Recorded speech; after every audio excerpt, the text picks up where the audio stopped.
두산중공업 상승을 이끌었었던 모멘텀이 어디에 있었느냐? 안녕하세요. 고품격 주식 수다 이소구입니다. 제가 그동안 말씀드렸던 두산중공업 오늘 급락을 보였습니다. 상승세 이제 끝일까? 라는 주제로 오늘 얘기를 좀 해보겠습니다. 어제 생방송에서도 말씀을 어느 정도는 드렸습니다. 최근 엄청나게 올라왔죠. 줄기차게 올라왔습니다. 그래서 어느 정도 급등에 대한 과열을 완화시키려고 하는 그러한 부분이 나오면서 어제 급등 이후 시간 외에서 좀 물량이 나오면서 어느 정도 조정은 예상이 됐습니다. 그런데 생각보다 한 2배가량 깊은 하락이 나왔네요. 그러면서 오늘 어제 상승분의 대부분을 좀 제자리 갖다 놓는 되돌림 현상이 나타났는데, 여기에서 그러면 이 두산중공업 원자력 발전?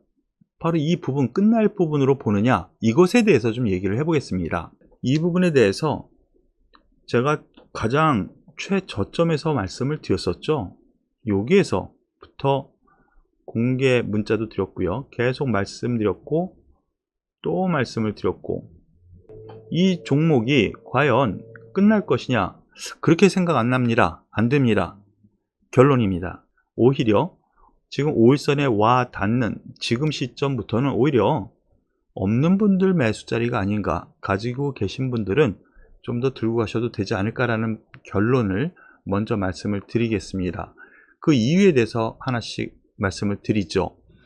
두산중공업 상승을 이끌었었던 모멘텀이 어디에 있었느냐? 원자력 발전에 대한 부분이 있죠. 바로 이 부분, 한미 정상회담에서 원자력 발전 수주에 대해서 공동 협력을 하겠다라는 이슈가 있었습니다. 바로 그때가 바로 이때입니다. 2주 전쯤 됐죠. 그런데 그 다음날 월요일 오히려 고점 치고 약간 밀리는 듯한 흐름이 나왔는데, 그 다음날부터 쭉쭉쭉쭉쭉 올라갑니다. 자, 그런데 그 이후 나온 뉴스, 체코의 원자력 발전 수주가 모멘텀이 돼서 한 번 더 올라왔고요. 이 체코, 우리나라 단독으로 한수원에서, 즉 두산중공업이 포함되어 있는 거죠. 단독으로 수주를 따내겠다라고 발표가 나왔어요. 그리고 향후 사우디라든가 그 주변 국가 수주 모멘텀이 있어요.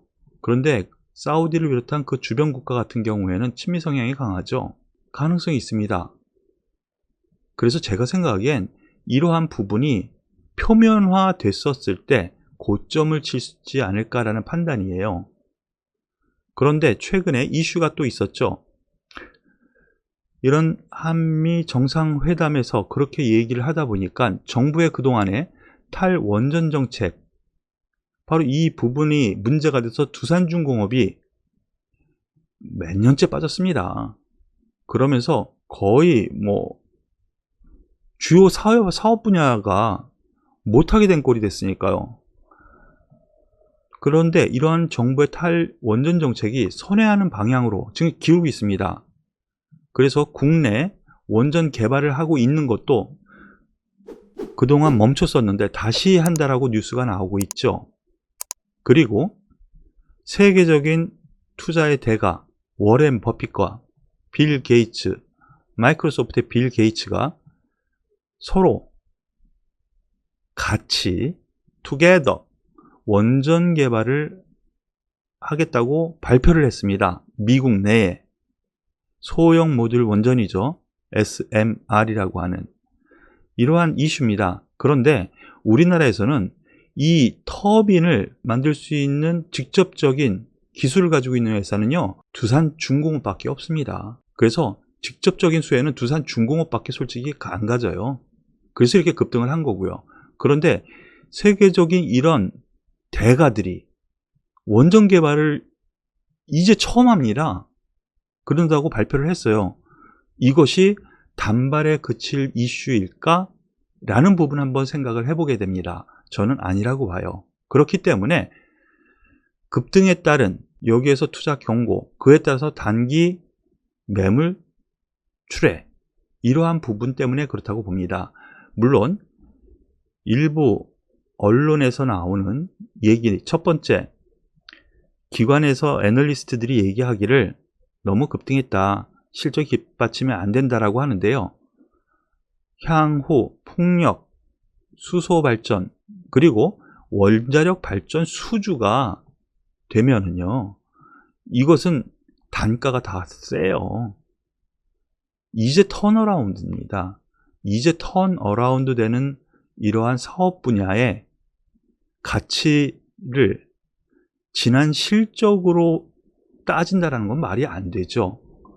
그리고 두 번째, 수급 부분에서 얘기를 합니다. 잠깐 수급 동향 보시죠.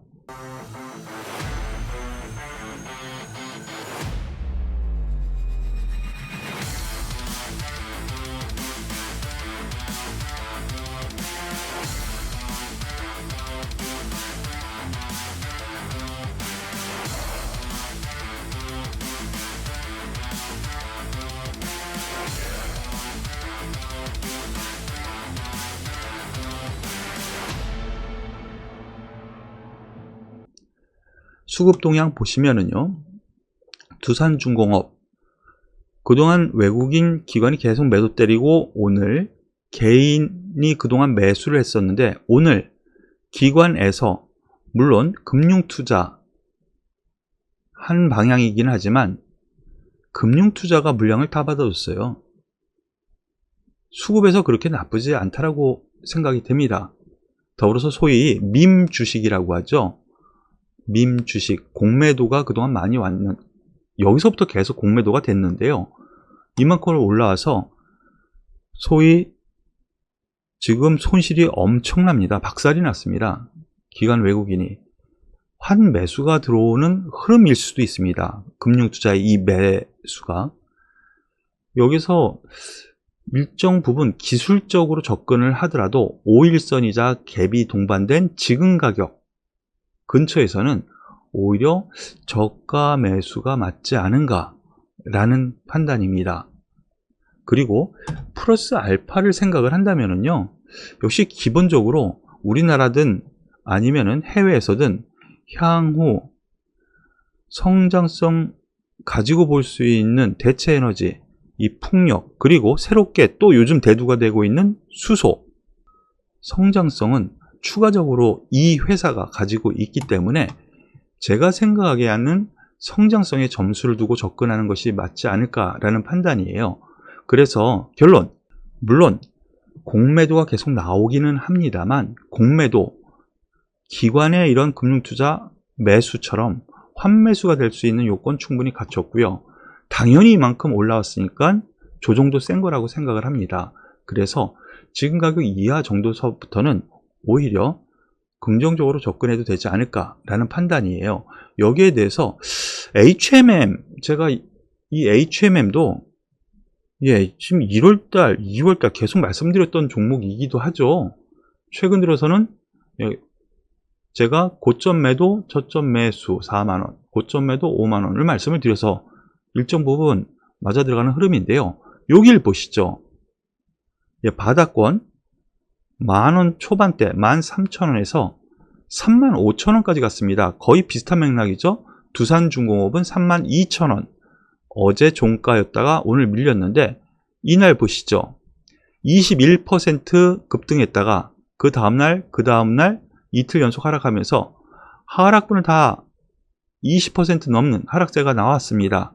그 이후 돌려 세워 가는데요. 물론 이때는 공매도가 유행하지 않았었던 때죠. 아직 재개가 안 됐었던 때기는 하지만 이러한 흐름이 되지 않을까라는 판단입니다. 이 종목 같은 경우 공매도 여전히 계속 나오는데 고공권대에서 유지하고 있죠. 공매도가 된다고 해서 무조건 하락하는 것은 아니라는 점, 이 점까지 말씀을 드리면서 HMM을 과거 사례로 들어서 두산중공업 상승세 과연 끝인가? 아니다. 오히려 이렇게 급등 후 단기 매물 나온 상태, 더군다나 개인의 단기 매물이 나온 상태에서는 여기서부터는 5일선 매매, 즉 5일선 아래 1차 매수, 그 아래에서 2차 매수, 이런 관점으로 보시는 것이 어떨까라고 결론적으로 말씀을 드리겠습니다. 다소 오늘 혹은 어제 고점에서 매수하신 분들도 있을 수 있는데요. 대부분 밑에서 매수하신 분들이죠. 중기로 좀 더 끌고 가시는 전략이 맞지 않을까라는 말씀 드리면서 오늘 고품격 주식 수단은 여기서 마무리 짓도록 하겠습니다. 수고하셨습니다.